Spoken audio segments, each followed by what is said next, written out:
And I think the only one that you got to really balance is going where it's narrow, because you don't want people to limit, your capability, but at the same time, in the sense of it's gonna be more opportunities where it's less people trying to go through that door versus this one over here and everybody trying to fit through that motherfucker. You might get trampled. That's right. But so that's why I always think like Why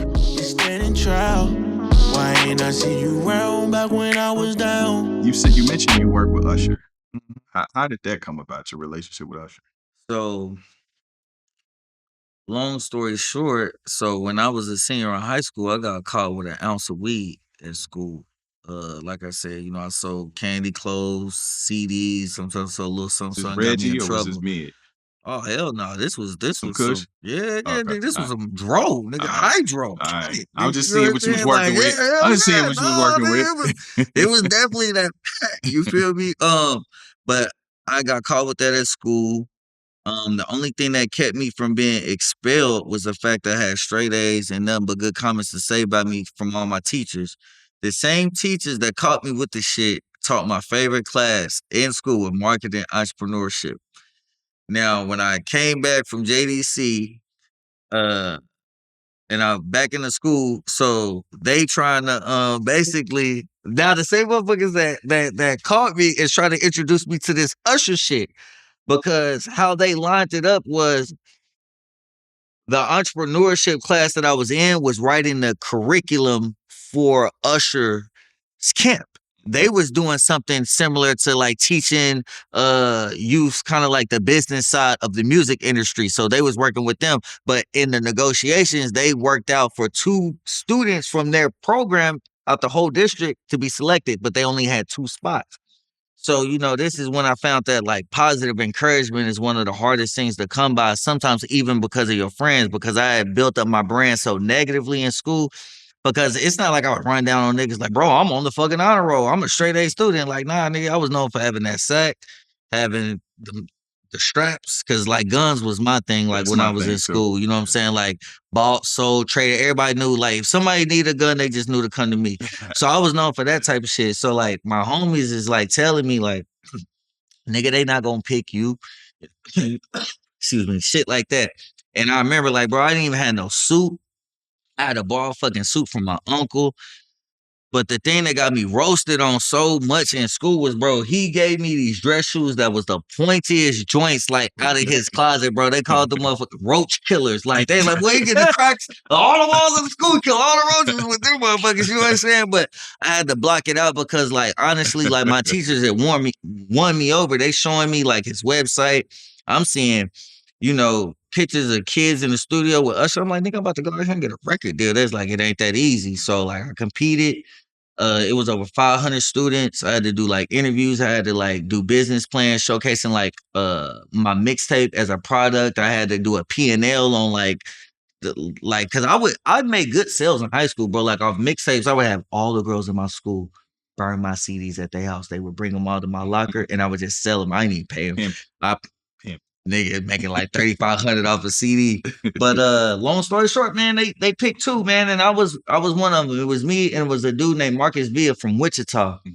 And this nigga, for me, this was my first time outside my community, first time on an airplane, and I thought my entryway into the music industry was gonna be through a rap nigga. And little did I know, like that year, I was starting like a fucking 15-year relationship with an R&B singer.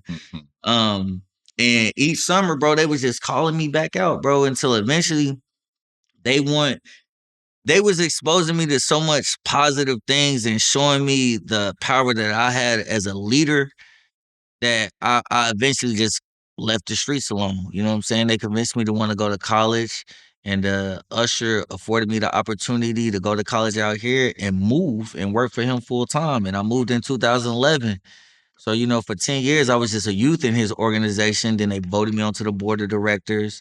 And I was certified over 100,000 youth in their leadership model. I helped them write and develop curriculum, test it, um, develop. So I would use my story basically at like donor events like that, and share my story and my testimony. I would raise millions of dollars, bro, just off of sharing my story. So yeah, I did that for 10 years. Wow. And then that's when I transitioned to the Starbucks shit. Yeah. So what did you learn working with Usher? What is one thing that you can go to that he taught you? Be humble, but be hungry. Take what's coming to you. Never forget where you come from, but always want more. And do the unexpected. And to go where it's narrow.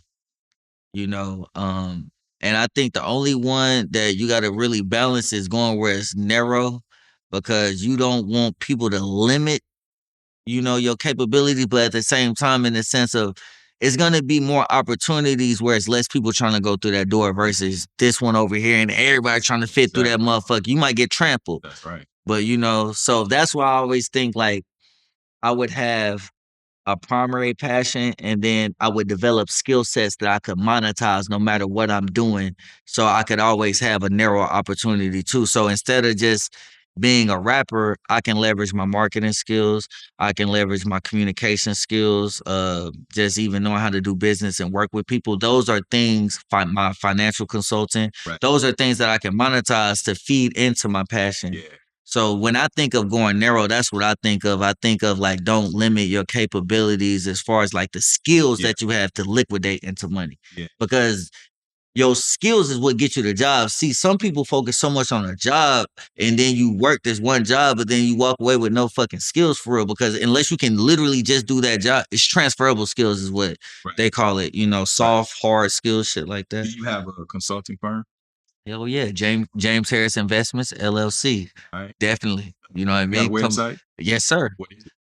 James Harris Investments LLC.com. Okay. James Harris Investments.com. Okay. Yes. I got a website for any business or any idea that I have. I always create a domain. I always create a website, no matter whether how active or inactive it is, or even if I never did, just because I feel like those ideas and intellectual property is always a missed thing, because I've had domain names that I've just thought of that I've sold. Yeah. Like, nigga, I had swag.com. Sold that bitch for $18,000 motherfucking dollars, nigga. Hustler. Man. Yeah, like one of my old mentors put me on that game. Like, if you think of something dope, just buy the domain and hold it. Somebody's gonna probably want it. Yeah, I done got hit. So one of you have hit me for websites before. I'm like, you know what I mean? Like, you go to it, like, you want what?